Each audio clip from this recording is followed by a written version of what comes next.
Hello good morning students, कैसे हो सब। चलो बढ़िया। आज वापस से हम लोग फिर से चैप्टर 5 में डिस्कशन करने वाले हैं। हाँ तो बच्चों, अभी हम लोग पहुंच चुके हैं अपने ही क्लास 9 के चैप्टर 5 के सेल चैप्टर के पार्ट नंबर 3 में, जिसमें हम लोग बात करने वाले हैं सेल के कुछ फैक्ट्स के बारे में, जैसे कि सेल के शेप साइज अलग अलग होती, किस तरह की होती हैं, कैसे ये सब फंक्शंस पे डिपेंड करते हैं। अगर हम बात करें यहाँ पे तो सेल जो है, सेल के शेप और साइज पे बॉडी के पार्ट का फंक्शन डिपेंड करता है। फिर ये कह सकते हैं कि बॉडी या ऑर्गन के फंक्शन के अकॉर्डिंग सेल या सेल का शेप और साइज होता है। Different shape and size perform different function. इसका मतलब होता है कि किसी भी बॉडी में किस ऑर्गेनिज्म के पास जो भी सेल है, वो सेल के स्ट्रक्चर, सेल के शेप साइज के साथ उसका फंक्शन होता है। ऐसे इसको और ज्यादा क्लियर करने के लिए हम यहाँ पे देखते हैं सेल का शेप। जैसे मान लेते हैं कि जो मसल सेल है, तो मसल सेल्स जितने तो उनका सिर्फ स्पिंडल शेप होता है। स्पिंडल शेप कहने का मतलब हुआ जिससे वो बीच में मोटा और किनारे पे पतला होगा। नर्व सेल तो इलोंगेटेड थ्रेड लाइक धागे की तरह होता है। आरबीसी रेड ब्लड सेल या रेड ब्लड कॉर्पसेल्स तो ओवल शेप्ड होते हैं। जर्म सेल्स क्यूबॉइडल शेप्ड होते हैं। ऑस्टियोसाइट्स यानी बोन सेल जिससे हमारी हड्डियां बनती हैं, वो ब्रांच्ड होते हैं। यानी ये सारे इस टाइप के कुछ सेल्स के एग्जांपल लिए गए जिनका शेप डिफिनेट है और ये उसके फंक्शन के अकॉर्डिंग इसका शेप है। कुछ इनडिफिनिट शेप वाले सेल्स भी होते हैं हमारे पास। एक तो ऑर्गेनिज्म है अमीबा, जो यूनिसेलुलर ऑर्गेनिज्म है, जो इनडिफिनिट शेप का होता है, जिसका कोई शेप फिक्स नहीं। ल्यूकोसाइट्स जो डब्ल्यूबीसी का कंपोनेंट है, इसका भी कोई फिक्स शेप एंड साइज नहीं होता। दोनों में ये फर्क है। ये यूनिसेलुलर ऑर्गेनिज्म है, ये बस एक सेल है। ये एक ऑर्गेनिज्म है जो फ्री लिविंग है, इन्वायरमेंट में एग्जिस्ट करता है, और ये हमारे बॉडी में एग्जिस्ट करता है। ये हमारे ब्लड का एक कंपोनेंट जो हमें डिजीजेस से बचाता है। ठीक है। अब इन सबको आप डायग्राम में भी देख सकते हो। जैसे कि डायग्राम में दिखाया गया आपका कि फैट सेल है, स्फेरिकल स्फेयर टाइप का कार्टिलेज है, आपका जस्ट ओवल टाइप का ओवम है, स्फेरिकल है, बोन सेल है, ब्रांच्ड है, आरबीसी है, डिस शेप्ड है, प्लेट टाइप है, मसल सेल है, आप स्पिंडल शेप देख सकते हो, नर्व सेल जो धागे की तरह है, जो मैसेजेस पहुंचाने का काम करता है, ये सब है। स्पर्म है जिसको भी आप देख रहे हो। तो मतलब ये डायग्राम में हम देख सकते हैं कि अलग अलग टाइप के सेल होते हैं, उनका शेप अलग अलग होता है। इसके बाद हम लोग बात करते हैं कि सेल का जो साइज है वो कैसे मैटर करता है। तो जैसे अब नॉर्मली कुछ फैक्ट्स की बात हम लोग यहाँ पे कर रहे हैं सेल शेप साइज के को ध्यान में रखते हुए। कह रहे हैं कि एवरेज सेल साइज जो होता है वो 0.5 टू 20 माइक्रोमीटर होता है डायमीटर में। मतलब कोई भी टाइप का सेल जो एवरेज होता है वो 0.5 माइक्रोमीटर से लेकर 20 माइक्रोमीटर तक का होता है। ह्यूमन बींग में जो सबसे स्मॉलेस्ट सेल है वो होता है आरबीसी, जिसका डायमीटर 7 माइक्रोमीटर होता है। और जो सबसे लॉन्गेस्ट वाली सेल है ना, वो नर्व सेल कहलाती है, जिसका डायमीटर 90 टू 100 सेंटीमीटर के आसपास, डायमीटर नहीं सर, लेंथ 90 टू 100 सेंटीमीटर के आसपास है। तो ये ह्यूमन बॉडी में स्मॉलेस्ट और लॉन्गेस्ट सेल की बात हो गई। अगर प्लांट्स की बात करो तो जो लार्जेस्ट सेल है वो ओव्यूल ऑफ साइकास होता है। साइकास एक ट्री का एग्जाम नाम है, उसका जो ओव्यूल होता है वो लार्जेस्ट सेल होता है। स्मॉलेस्ट नोन सेल ओवरऑल सब में मिलाकर के ऑर्गेनिजम्स में, तो वो होता है माइकोप्लाज्मा, जिसको पीपीएलओ भी कहा जाता है, मतलब प्लूरोन्यूमोनिया लाइक ऑर्गेनिज्म। प्लूरोन्यूमोनिया लाइक ऑर्गेनिज्म, जिसका साइज 0.1 टू 0.5 माइक्रोमीटर के आसपास होता है। ये सबसे स्मॉलेस्ट सेल है नोन। और जो लार्जेस्ट नोन सेल एग्जिस्ट करता है सारे सबको मिला करके, वो होता है एग ऑफ ऑस्ट्रिच, जिसको अगर उसके कवर के साथ मेजर किया जाए तो उसका डायमीटर 15 सेंटीमीटर के अबाउट होता है। और विदाउट सेल अगर मेजर किया जाए तो वो बस 8 सेंटीमीटर का ही होता है। वो बस जस्ट 8 सेंटीमीटर का होगा। ओके। और अगर मैं बात करूं सेल के नंबर्स की, तो जाहिर सी बात है कि यहाँ पे डिफरेंट डिफरेंट साइज के, कोई बहुत छोटा ऑर्गेनिज्म है, कोई बड़ा ऑर्गेनिज्म भी है। जैसे कि अगर एक एंट का एग्जांपल ले लिया जाए और एक एलिफेंट का एग्जांपल लो, तो दोनों में साइज काफी अलग अलग है।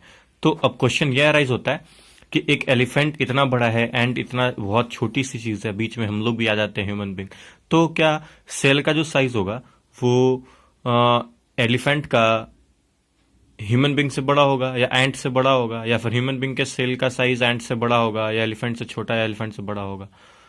आखिर भाई तभी तो शेप और साइजेस अलग अलग हैं, इतने बड़े छोटे का डिफरेंस है हमें। तो यहां पे कंफ्यूजन है भाई, जो तुम सोच रहे हो वैसा नहीं है।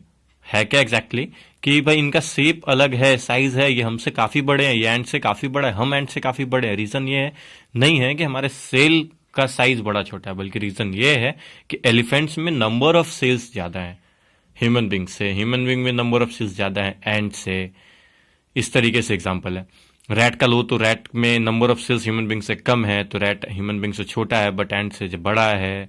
तो नंबर ऑफ सेल्स की वजह से इनके साइजेस मैटर करते हैं, इनका सेल बड़ा छोटा नहीं है, ठीक है। तो इस सेल में साइज नंबर में कुछ फैक्ट की बात करेंगे। जैसे ग्रीन एल्गे, जैसे कि पेंडोरिना, पेंडोरिना नामक ग्रीन एल्गे जो है, इसमें 8 से 32 सेल होते हैं। अगर ह्यूमन बींग की बात करें तो एक ह्यूमन बींग जिसका वेट अप्रॉक्स 80 केजी हो, उसमें लगभग 60,000 बिलियन सेल्स पाए जाते हैं।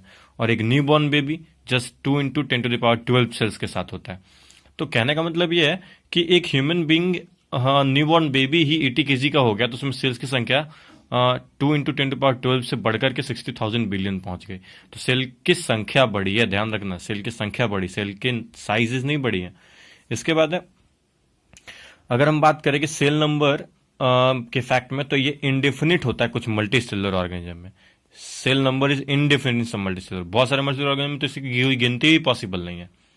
और फिर सेल वॉल्यूम की अगर बात करें तो it is independent of the size of organism. Cell का जो वॉल्यूम होता है वो ऑर्गेनिज्म के साइज से इंडिपेंडेंट होता है, मतलब उससे उसको कोई फर्क नहीं पड़ता।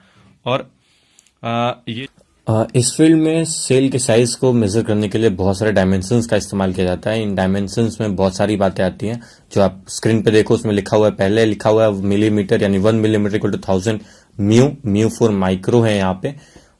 माइक्रोमीटर को माइक्रोन भी कहा जाता है, सिर्फ म्यू से भी डिनोट करते हैं। उसके बाद नैनोमीटर है, जैसे कि हम लोग फिजिक्स में पढ़ चुके हैं। नैनोमीटर का मतलब 1 नैनोमीटर का मतलब 10⁻⁹ मीटर होता है। और यहाँ पे है, बात हो रही है नैनोमीटर और मिली माइक्रोन की। तो मिली माइक्रोन और माइक्रोमीटर में रिलेशन है कि 1 micrometre is equal to 1000 millimicron होता है। इसका मतलब हुआ कि जो मिली माइक्रोन है वो माइक्रोमीटर से भी 1000 टाइम्स छोटा है। फिर एक और यूनिट है angstrom. 1 angstrom equal to 10⁻⁻1 millimicron और 10⁻⁴ माइक्रोमीटर और 10⁻⁷ millimetre. Okay, micron is a unit of length. CGS unit में माइक्रोन जो है वो लेंथ का यूनिट होता है, जिसका मतलब होता है 1 मिलियन ऑफ ए मीटर। इसका मतलब 10⁻⁻6 मीटर, यानी 0.0000001। ओके, तो ये डायमेंशन से इसको आपको याद रखना है, ये आपको आगे मिलने वाले चैप्टर में। ओके, चलिए बच्चे, तो हम लोग बात करेंगे मेन रूप से प्लांट और एनिमल सेल के बारे में, क्योंकि जाहिर सी बात है ऑर्गेनिजम्स यहाँ पे तो बहुत सारे हैं, उनमें से कुछ ऑर्गेनिजम्स बेसिकली 2 तरह के हैं, प्लांट्स हैं या फिर एनिमल है। तो जाहिर सी बात है कि एम सैडिन और टी श्वान 1838 और 1839 में उन्होंने जो सेल थ्योरी दी थी, 1838 और 1839 में उन्होंने जो सेल थ्योरी दी थी, उसके अकॉर्डिंग सारे प्लांट सेल मिलकर के प्लांट को बनाते हैं और एनिमल सेल मिलकर के एनिमल को बनाते हैं। तो प्लांट और एनिमल सेल्स में पहले हम लोग कुछ बात करेंगे सिमिलरिटीज और डिसिमिलरिटीज की। पहले मैं इनकी सिमिलरिटी और डिसिमिलरिटीज आपको बताऊं, इसके पहले आप इन दोनों सेल्स के डायग्राम देख लीजिए। डायग्राम आपके स्क्रीन पे स्पष्ट दिखाए जा रहे हैं, दोनों के ही प्लांट और एनिमल सेल के। अगर आपको अभी डायग्राम क्लियर ना होता हो तो आप वीडियो के लास्ट में देख लेंगे, आपको दोनों डायग्राम मिल जाएंगे, ठीक है। अब इन दोनों डायग्राम में आप गौर करेंगे कि बहुत सारे ऐसे पार्ट्स हैं, बहुत सारे ऐसे ऑर्गेनल्स हैं। ऑर्गेनल्स मतलब होता है वो चीज जो साइटोप्लाज्म में, यानी टीनी पार्ट्स जो होते हैं, लिविंग पार्ट जो सेल के अंदर साइटोप्लाज्म में प्रेजेंट हैं, जो सेल के अंदर मेटाबॉलिज्म के प्रोसेस को कंप्लीट कर रहे हैं। तो जैसे कि जैसे न्यूक्लियस है, माइटोकॉन्ड्रिया है, राइबोसोम है, सेल मेम्ब्रेन है, एंडोप्लाज्मिक रेटिकुलम, इस तरह के कुछ बहुत सारे ऑर्गेनल्स जो दोनों में ही पाए जा रहे हैं। प्लांट में भी दिख रहे हैं, प्लांट सेल में भी दिख रहे हैं और एनिमल सेल में भी दिख रहे हैं। तो इनको सिमिलरिटीज में काउंट करते हैं। सिमिलरिटीज की लैंग्वेज वाली जो आंसर है वो आपको वीडियो के लास्ट में मिल जाएगी, और डिसिमिलरिटीज भी। तो यहाँ पे दोनों में जो जो चीजें हमको कॉमन मिल रही हैं वो सिमिलरिटीज में काउंट की जाती है, और जो चीजें केवल एक में पाई जाएंगी उन्हें डिसिमिलरिटीज कहा जाएगा। जैसे डिसिमिलरिटीज की अगर मैं बात करूं तो आप गौर करो, डायग्राम में एनिमल सेल में आप सेंट्रियोल देख सकते हो, लेकिन प्लांट सेल में ऐसा कोई सेंट्रियोल नहीं पाया जाता। तो ये एक डिफरेंस हो गया, ये एक डिसिमिलरिटी हो गई। उसके बाद अगर मैं बात करूं तो प्लांट सेल के पास तो सेल वाल आप देख सकते हो, लेकिन एनिमल सेल में ऐसा कोई सेल वाल नहीं है, ये भी एक डिफरेंस हो गया, डिसिमिलरिटी हो गई। प्लांट सेल में